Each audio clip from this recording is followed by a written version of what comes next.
사람들이 프라치를 알아보고 오는 이유가 사실 비용 때문이란 말이에요. 근데 프라치 비용이 생각보다 가격이 낮아져서 아예 이제 어금니 쪽에 임플란트 못하는 사람들한테는 선택권이 그거밖에 없으니까. 안녕하세요, 스탠다드 치과 김성령 원장입니다. 오늘은 또 프라치에 대해서 좀 얘기를 나눠볼까 합니다.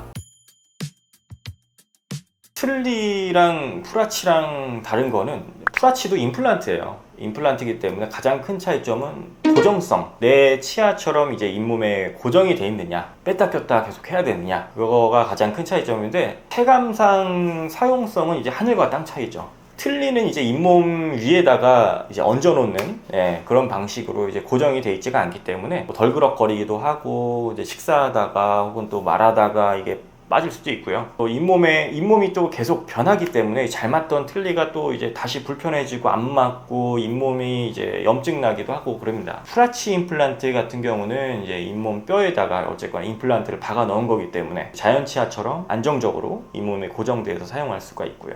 또 임플란트는 씹는 힘 자체가 뼈에 계속 전달이 되기 때문에 뼈가 이제 흡수되는 걸 좀 늦출 수가 있어요. 그래서 뼈의 유지에 좀 도움을 주는데, 틀니는 계속 사용을 많이 할수록 잇몸뼈가 계속 쪼그라듭니다. 그런 또 단점이 있습니다. 튼튼하죠. 튼튼합니다. 굉장히 튼튼해요. 틀니랑은 비교할 수가 없어요. 임플란트 위에 올라가는 보철물 자체가 이제 지르코니아라는 굉장히 단단한 재질로 들어갑니다. 그래서 자연 치아보다 훨씬 단단한 재질이에요. 그게. 그래서 굉장히 튼튼합니다.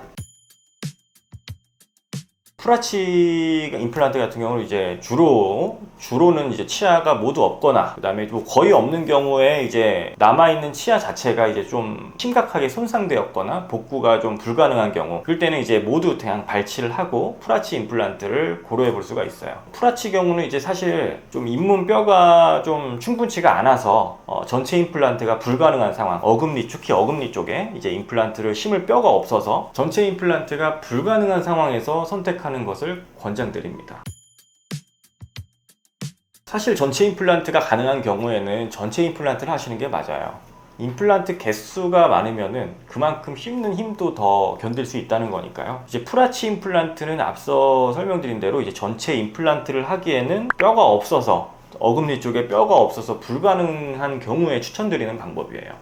임플란트 개수를 줄이고 이제 보철물 자체가 통으로 길게 제작이 되기 때문에, 혹시나 이제 또 보철물 자체가 깨지거나 했을 때는 이 전체 보철물을 다 제거하고 다시 제작해야 하는 그런 좀 단점도 있습니다.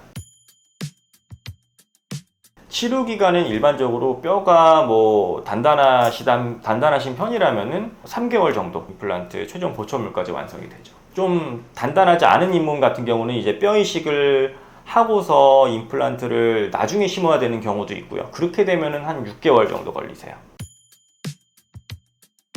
통증은 임플란트는 똑같죠.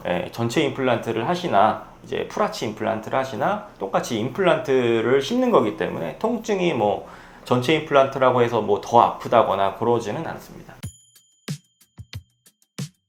가장 추천드리는 거는 전체 임플란트입니다. 프라치 임플란트보다 이제 임플란트 개수가 많아지면 그만큼 더 씹는 힘이 더 강하게 버텨질 수 있어요. 그리고 나중에 뭔가 문제가 생겼을 때도 프라치는 전체를 뜯어서 수리를 해야 되지만, 씹는 개수가 많아지면은 보철물 자체가 따로따로 들어가기 때문에 문제가 생기면은 그 부분만 수리를 할 수가 있고요.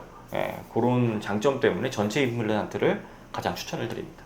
네, 지금까지 뭐 프라치에 대해서 오늘 얘기를 나눠봤고요. 궁금하신 점이 있으면 부천 스탠다드 치과로 연락을 주시면 되겠습니다. 감사합니다.